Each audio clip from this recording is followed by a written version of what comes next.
महाकाय जहाजांचे अवाढव्य अँकर्स नक्की कसे काम करतात याचा हा एक जलद आणि संक्षिप्त आढावा.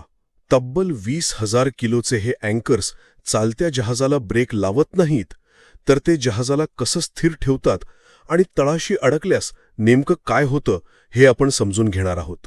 पहिले, अँकर हा जहाजाचा फूट ब्रेक नसून हँडब्रेक आहे. तुम्ही चित्रपटांत पाहिलं असेल की चालतं जहाज थांबवायला अँकर टाकतात, पण तसं अजिबात नसतं. उलट इंजिनने जहाज पूर्ण थांबवल्यावरच अँकर सोडला जातो, जेणेकरून वारे किंवा प्रवाहामुळे ते वाहून जाऊ नये. दुसरे, या साखळीचं खरं रहस्य, ज्याला कॅटिनरी कर्व्ह म्हणतात. अँकर तळाशी गेल्यावर जहाज थोडं मागे घेतात, ज्यामुळे साखळी आडवी होते आणि मातीत घट्ट रुतून घर्षण निर्माण करते. यासाठी साखळीची लांबी अतिशय महत्त्वाची असते. म्हणजे बघा, 20 मीटर खोलीसाठी तब्बल 160 मीटर साखळी पाण्यात सोडावी लागते. पण पाण्यात नक्की किती साखळी गेली हे कसं समजणार?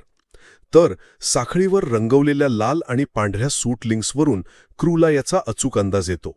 शेवटी अँकर बाहेर काढणं. सुरक्षितपणे अँकर काढण्यासाठी जहाज पुन्हा अँकरच्या अगदी वर नेतात, जेणेकरून साखळी उभी राहील आणि तळाची पकड सैल होईल. पण जर हा अँकर तळाशी असलेल्या इंटरनेट केबल किंवा गॅस पाईपलाईनमध्ये अडकला तर?